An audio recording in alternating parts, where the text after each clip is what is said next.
बांग्लादेश में अल्पसंख्यक हिंदुओं पर लगातार हो रहे अत्याचार को लेकर देश भर में चिंता जताई जा रही है। इसी मुद्दे पर बिलासपुर के सर्व बंगो समाज ने भी प्रेस कॉन्फ्रेंस कर आम जनमानस और मीडिया का ध्यान इस ओर खींचा।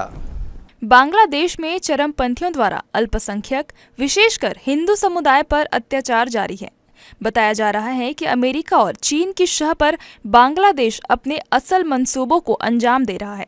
विवाद की शुरुआत आरक्षण और शेख हसीना सरकार के तख्ता पलट से हुई थी और अब यह पूरी तरह से हिंदू समुदाय के खिलाफ नजर आ रहा है।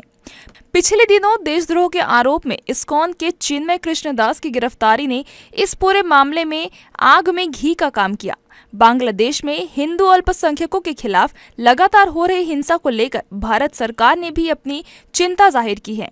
22 अगस्त को भी उनके द्वारा बिलासपुर में इसी मुद्दे पर बिलासपुर के सर्व बंगो समाज ने भी अपनी चिंता जाहिर करते हुए प्रेस कॉन्फ्रेंस किया, जिन्होंने बताया कि विगत 22 अगस्त को भी उनके द्वारा बिलासपुर में इसी मुद्दे पर आंदोलन और सभा कर प्रधानमंत्री को अपनी चिंताओं से अवगत कराया गया था।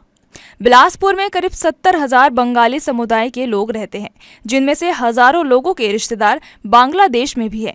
उनसे नियमित संपर्क होता है, जिससे वहां के ताजा हालात पता चल रहे हैं। 1951 में बांग्लादेश में 22% हिंदू आबादी थी, जो वर्तमान में घटकर 8.5% रह गई है। इनमें से ज्यादातर लोग या तो धर्मांतरित कर दिए गए हैं या फिर मार दिए गए हैं। शेष ने पलायन किया। इससे ही समझा जा सकता है कि बांग्लादेश में अल्पसंख्यकों की स्थिति क्या है। राजनीतिक उठापटक के बीच बांग्लादेश में सरकारी नौकरियों में आरक्षण को लेकर छात्रों ने आंदोलन किया, जिसके बाद से ही पूरा बांग्लादेश जल रहा है। तख्ता पलट के बाद शेख हसीना को भी बांग्लादेश छोड़कर भारत में शरण लेनी पड़ी है, लेकिन बांग्लादेश में हिंसा रुकने का नाम नहीं ले रहा है। कट्टरपंथी हिंदू आबादियों को लगातार सरकारी नौकरियों से बाहर कर रहे हैं, उनसे उनके धार्मिक अधिकार छीने जा रहे हैं, उनके मंदिर में जाने पर भी पाबंदी लगाई जा रही है। हिंदू आबादी पर हो रहे अत्याचार के वीडियो लगातार सामने आ रहे हैं। इसे लेकर सर्व बंगो समाज ने अपनी चिंता जाहिर की है। जाने का जरूरत पड़ेगा तो हम लोग जाएंगे, 4-5 लोग जा सकते हैं। उसके लिए सरकार अगर परमिशन देगा हम लोग जा सकते हैं।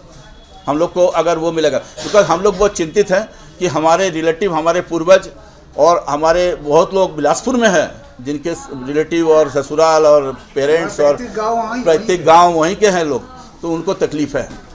तो अगर ज़रूरत पड़ेगा तो हम लोग करेंगे, और हम लोग जो भी चीज करते हैं आपस में चंदा इकट्ठे करके करते हैं। बिलासपुर प्रेस क्लब में सर्वप्रथम समाज के प्रतिनिधियों ने कहा कि 1971 के दौरान पाकिस्तानी सैनिक जिस तरह से बांग्लादेशियों पर अत्याचार कर रहे हैं, वैसा ही अत्याचार बांग्लादेशी इन दिनों हिंदुओं पर कर रहे हैं। जबकि उस दौरान भारत की प्रधानमंत्री इंदिरा गांधी ने अभूतपूर्व फैसला लेते हुए पाकिस्तान सेना से उन्हें आजादी और राहत दिलाई थी, लेकिन कृतज्ञ बांग्लादेशी यह सब भूलकर हिंदुओं के साथ अमानवीय अत्याचार कर रहे हैं।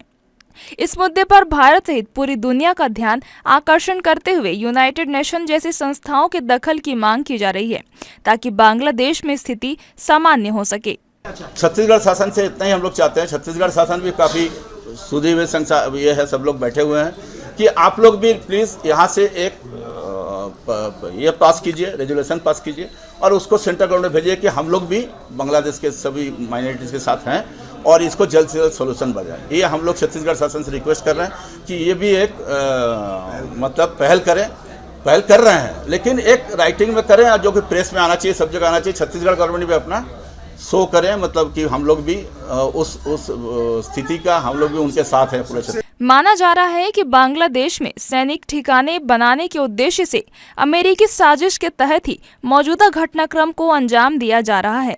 उम्मीद की जा रही है कि ट्रंप सरकार के प्रभाव में आने के बाद स्थिति बदलेगी, लेकिन उससे पहले बिलासपुर का बंगाली समाज चाहता है कि इस पूरे मामले में अंतर्राष्ट्रीय दखल हो।